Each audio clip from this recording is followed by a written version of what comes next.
Welcome back to another episode of Freedom Blueprint Podcast. The podcast really is all about helping you as a business owner drive and win more. And we do that through really good conversations with other business owners that share their story and are okay with being a little bit vulnerable and sharing not only the wins, but sometimes the duffs and the speed bumps that happen along the way. Today, we're hanging out with Tom Jameson, like the whiskey. And Tom owns Astro Watt Electrical out of Apex, North Carolina. And if you're watching on YouTube, you can see his logo behind it. He's got a great looking brand, and we'll talk about that a little bit. But Tom, welcome to the show, man. Awesome. Thanks, Justin. I appreciate you having me on and looking forward to having a good conversation today. Yeah, absolutely. So let's start out with what does the business look like today? Yep. So today we are, we've got about 14 total people a part of the team, so 14 full-time. We are 100% a residential electrical service company. Right now, with this size of company, like pacing around like $3 million in revenue. And we've got goals to continue to grow that. And, next year, at the end of next year, we want to hopefully be at 5. So kind of keep working our way towards that. Everything we do is residential service. We've got three different levels of people in the field. So service techs, sales techs, and install techs. Couple people in the office. I'm in the office full time. My wife's in the office. We have a person who handles all of our permits, and then somebody that does dispatch, CSR, and all that kind of stuff. So, but it's fun. It's very exciting. It's something different every single day. That's what we kind of love about the service world, and that's kind of what kept us strictly in residential service is, it's fun, exciting, and we're all about building relationships, and, that's what kind of grew this company and the following that we have with it as well through our customers. So you said something that is not normally used, a word and a phrase that is not normally used by business owners, and so I wanted to highlight it, and the word was fun. Yeah. And I think a lot of times business owners forget A, why we started doing this in the first place, and B, that it's okay to have fun. And quite frankly, if you're having fun, there's a good chance your team's having fun, and then everybody likes what they're doing. So yep. Good for you for saying that. And I don't even know this yet, but I'm guessing you have a good culture just because you said that word. I'm betting you have a pretty good culture in your business. We do. It's probably, one of our biggest strengths for sure. I tell everybody, if you're not having fun, then what are we doing, right? Because really, at the end of the day, we're an electrical service company. Do we think it's the biggest, greatest thing? Sure. Is it a little bit more to me and my wife and my kids? Yes. But it still is it's a job, it's a career. Outside of that, family, health, everything else is so much more important than what we're doing here. So if we can't make this the fun place to be, then, something's wrong with us. And, and we do a ton of team events. We've got a ping pong table in the way. I mean, there's super competitive ping pong matches happening every morning. Sometimes we got to kick them out of the office to kind of get them to go on their first call. But, we do a lot of team events. We meet, we'll pick a random place for breakfast, and the whole company will meet there one morning at 7 a.m. and everybody has breakfast and then heads out from there. And one of the most important things with our culture, and I've been this way since it started, is everyone in the company comes to the office every morning. Yeah. So at the end of the day, the guys don't have to. The guys have their vans, take their vans, they go straight home, but every single person comes to the office in the morning. And I've been a part of other organizations that don't do that. And, you've technicians calling a dispatcher and they've never met each other, and technicians don't know one another. And, we do. And it's a lot of fun. I mean, a lot of guys vacation with each other here, hang out on nights, weekends. And, it's a really, really close group of people. And that's, I think that right there is what makes it fun. I'm not doing it. I'm not going to sit here and take credit for it. I've helped put this platform here, but it's a collective effort from everybody here. And, if you come in, we've had people say to us before, I feel like you can never come into Astro Watt in a bad mood. And we're like, that's what we want. We don't want you to come here in a bad mood. And if you do, somebody probably knows it, and it might not just be me, but someone will walk up and just be like, hey man, you okay? Or hey, everything going on? Everything's good. And, because, that's what makes it fun. To have the people around you to really look forward to going and seeing everybody. I never, ever, ever want it to be a place that, you kind of drag your head and you're like, oh, I got to go to work today. And this place today. Yeah, nobody wants that. That's not fun. And we've all worked somewhere where it was like that before. So when did you guys start the business? Yep, 2019. Okay. So started in 2019, kind of as a little bit of everything. So I've been doing this for a little over 20 years now, and know the people on the commercial side, new construction side, service side, remodel side, and finally when I started it, we kind of did a little bit of everything, and there wasn't enough of a vision in place at the time we started it. It was more so I was kind of fed up with past experiences of how people were treated, how people were paid, culture, experiences, and that's what I wanted to go build, and we kicked it off like that immediately, but we did a little bit of everything. And once we kind of dialed things in, we realized that we can't do a little bit of everything right away. Like we had to pick one, and maybe we'll expand. And residential service is where we led to. And then it was like in 2022, since then, it's been 100% residential service. Yeah, I mean, it's one of those things when you get started in business. I can remember when we first started out in business, it was yes. Like that was our motto. Will we do it? Yeah. Yes. Was it gutter cleaning? Maybe. We didn't care. It was really about revenue and getting money in the door and paying the bills. And certainly as you kind of smooth out a little bit, you definitely want to focus, because there is a lot of businesses that kind of try to be all things to all people, and it's not that is not a fun business to run. No, it's really not. And I struggle with that. Like, some people on the team will come to me sometimes and be like, hey, somebody we did work for really needs us to do X, Y, and Z.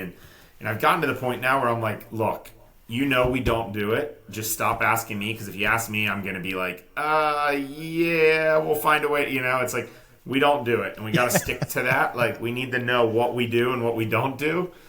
And we really work hard on having like a really good referral program as well, so that if people do call, we're able to help refer them. And it's kind of cool. We get, I was telling somebody this the other day, we have customers call us every once in a while and they're like, hey, we used you guys, we don't need any electrical, thankfully, but do you have a plumber you recommend? Like, we loved your experience, so we trust you guys more so than Google.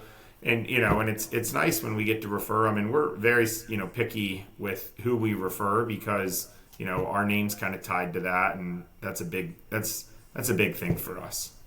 Yeah, you're definitely tied to it. When you refer somebody, It might as well be your team. I know sometimes people think it's not, but man, the second that deal goes awry, they're going to be on the phone calling you and blaming you. And that's so good for you for kind of identifying that and making sure that you're putting the right people in front of your customer. Yep. Like, just right off the rip, if I wouldn't use them, don't put them in front of the customer. Them. Yep. So a couple years in business now, and you guys have had pretty good growth. Sounds like pretty good sustainable growth. What's something kind of early on that was, now that you look back at it a little bit, you go, I probably could have shifted that just a little bit? Yeah, getting myself out of the field probably quicker than what really happened. So I guess it was, we've been here now for 2022, like early 2022 is when we really, like, I made that decision to say, hey, I'm stepping out and putting more like systems in place to help others continue to grow. So my brother-in-law is one of our lead guys, and he's been with me and at other businesses, and I got him into the trade 12, 13 years ago, and he's phenomenal. He's a phenomenal person, even better electrician. And he gets it, and he understands like where I come from. But early on, it was kind of like I knew he was ready to kind of take some of the reins of like, hey, you start selling everything. I don't need to do it anymore. And once we kind of made that switch to kind of get him into that position and me out of that position, it helped us grow a lot faster, because I don't want everything to come through me. If it does, we can only grow so big and right. do so many things. And sometimes we do feel like it goes that way. And I think some of it is back to what I was talking about earlier. Is like our incredible culture has a little weakness, and I think that weakness is probably how close we all are, and how much the guys do want to be like, well, I'll just call Tom. You know, he'll save it. He'll figure it out. I don't, you know, and I do. And it's whether I'm on vacation or whether I'm in a meeting, and it's so some of that does. It is nicer to, like, when I do see them just make a decision and learn from it. It's never the wrong decision, and that's what I tell everybody. It's never ever the wrong decision. It's either the right decision or it's a good learning lesson. And as long as we can focus on those two things, like, we just, you know, keep going and just, you know, I tell everybody this all the time. We do electrical work. You know, there's nothing we do that we can't fix. We're not surgeons. We're not doctors. It's not life and death stuff. It's like, could we drill through a wall? Sure. Can we fix it? Yeah. Can we drill through a water line? Yeah. And we've done all of it. I've done all of it. You know, I tell the guys, if there's a mistake to be made, I've made it. And so I think that was kind of it. Was just early on, I should have done a better job of just getting people more involved instead of at the time just like following the lead kind of thing. Now, when you first started the business, were you just the all things to everything? Like, were you the one employee? Yeah. You were driving it? Yeah, which is actually kind of cool because it really is like build this thing from ground up, which is exciting. And, you know, it takes countless hours and dollars and sleepless nights and all those things, and we still have some of those. But yeah, when we first started, it was, you know, I started on my own. I went and hired a guy I knew that knew nothing about electrical, but awesome guy, worked super hard, came in and helped me do stuff for a while. Second employee was my brother-in-law. So at the time he had moved out to the mountains of North Carolina. They just had a baby. And I was like, come on, man, aren't you ready to move back home and be close to family? And so he was, you know, he was number two, and then kind of started growing from there.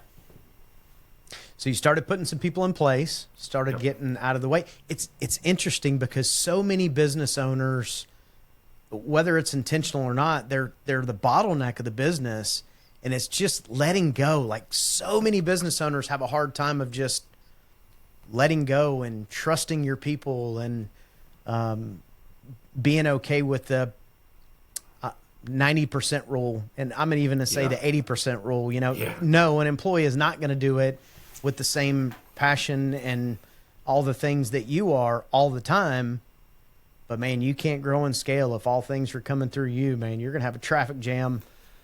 You really can't. And we struggled with that a little bit. So, as we continued to grow, I brought a partner in for a little bit. And it didn't, we didn't see eye to eye, and it didn't work out as well as we wanted it to. And, when he left, in about a year and a half ago, right? And whenever he first left, we were up to 12, 13 people.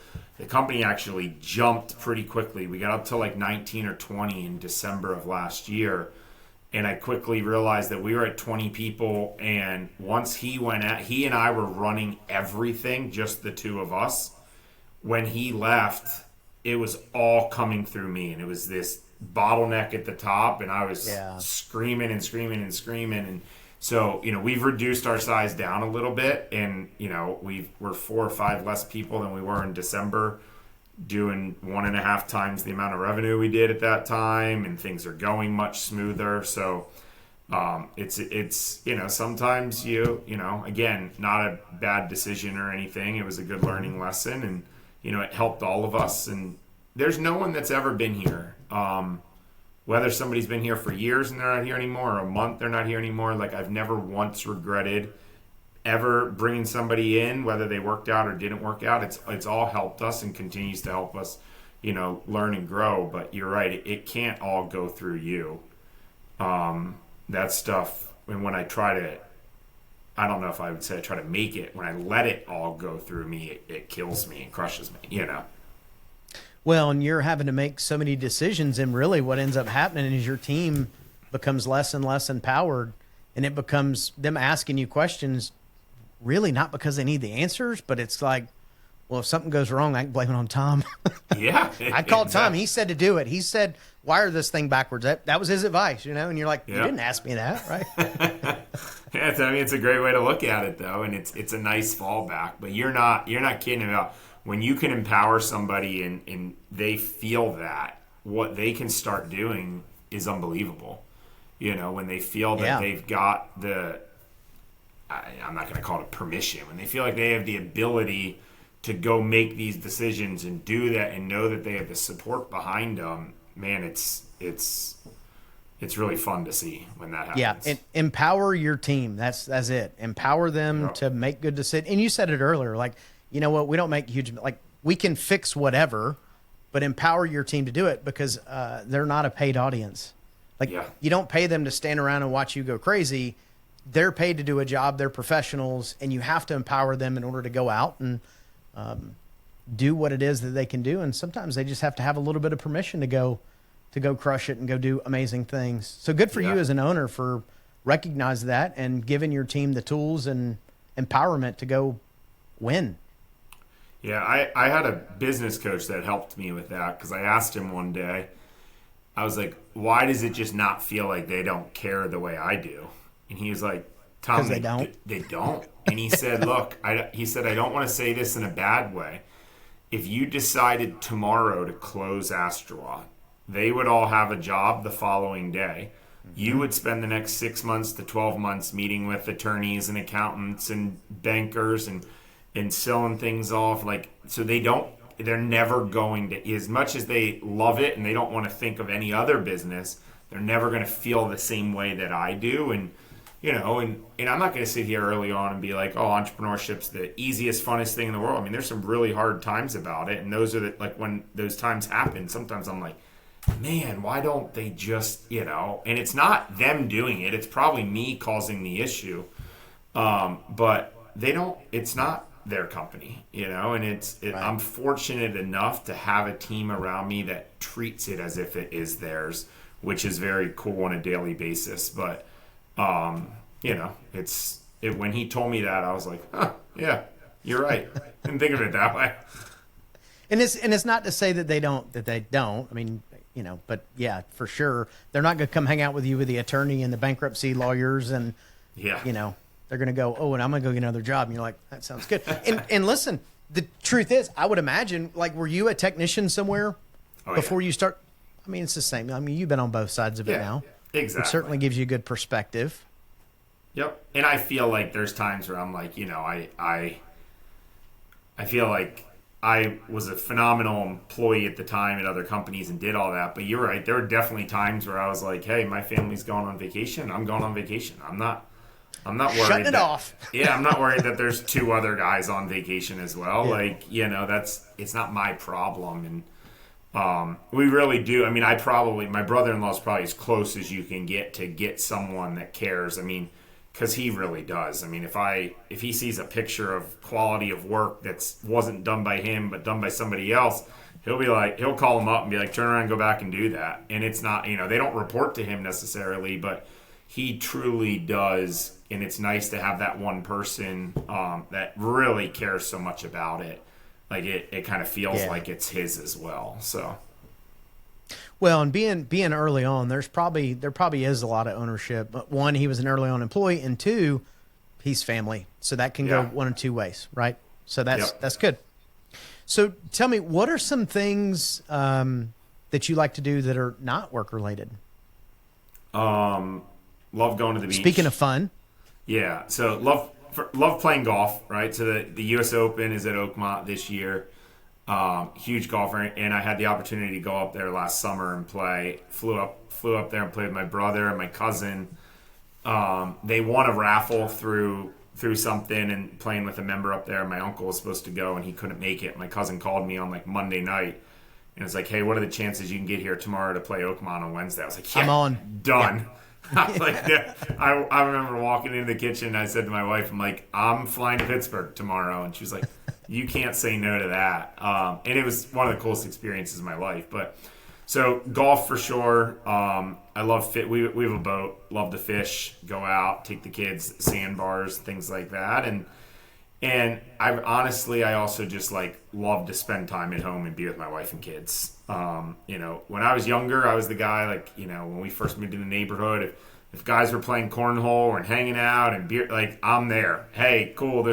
And now I'm kind of like, they joke around. They're like, you're like the old homebody now. And, It's not, I spend a lot of time here, so it's really nice. My daughter rides horses and does competitive competition dance. My son plays hockey. And I try to be involved as that stuff. Like I don't ever miss any of it, but if I can coach, I want to coach as well. So good for you. Yeah, but I'd say golf, boat, and then family more than anything. So what's the handicap on golf? Yeah, so I had it to like a 3 for a little while. Okay. It's closer to it's right around 9 right now. So 9 or 10. Which still good, and I can get myself around. We can have fun, and I played in an outing just this Monday, and there were a lot of really good shots and a lot of shots where I was just like, leave that ball over there. Let's keep going. What ball? I didn't see it. Yeah. What ball? I didn't hit that. And it's funny, I enjoy golf today more as a 10 than I did as a 3. If I go out there and, when I was if I shot 80, I was furious. And I'm like, why? I'm playing at like a local muni getting upset about my score. Now it's just, it's fun to just get out there and play with whoever you get to play with and be out there. My kids are really getting into it as well, which is fun. Playing golf with kids is so much fun. My daughter just graduated high school, and there's times where she's like, Dad, let's go play golf. I'm like, yes, let's go. Yeah. So it is always fun to do that kind of stuff with kids. Let's do some lightning round stuff. What do you think? Yeah, let's do it. All right. Throw it at me. You ready? As much as I'm going to be. Don't worry, no curveballs, but no mulligans either. So it's Here we go. All right. So what is one thing that people would be surprised to know about you? That I'm a big guy, but I'm like a big teddy bear. Okay. Like emotional teddy bear. Good answer. What does freedom look like to you as a business owner? Time to be able to go do what I want to do whenever I want to do it. It's not necessarily all about money. Right? So it's not, hey, I want to go on the biggest trip, but it might just be, I want to get the business to a point where if my wife and kids are like, hey, let's go do this, I can just go do it because things are in place. So it's really time more than anything. What's one decision you made that created more freedom in your life or business?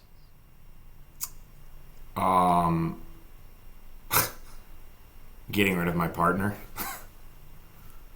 Sounds like that might have gave some freedom and some free headspace, huh? Yeah. And it was a tough decision, but going back to running it myself, I would say for sure.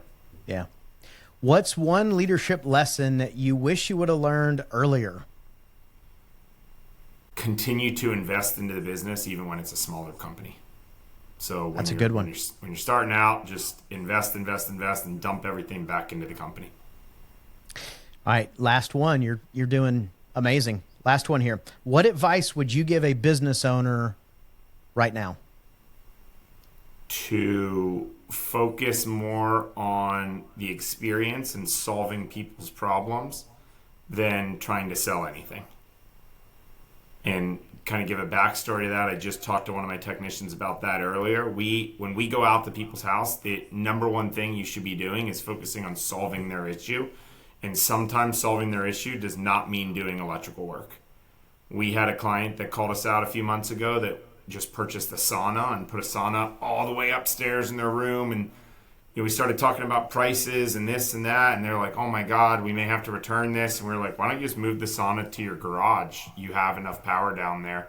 And they were like, holy cow, that's amazing. And that's what they did. So that's what I would say is like focus on develop the customer experience and focus so much more on that because that's what people remember. They're not going to remember how good of an electrician you are. They're going to remember how you treated them, how you treated their home. Did you care about them? Did you clean up? Things like that. So, and that, I don't know enough about other businesses and trades or other industries, but I do know about the trades. But I imagine it would be the same for any business that you would have. That if you focus on the customer experience and taking care of people, everything else falls into place.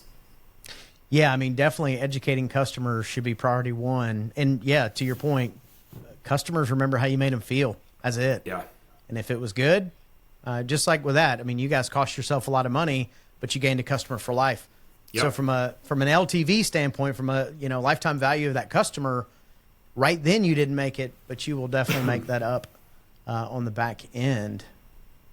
So good, Tom, man. I appreciate it. It was great to jump on here.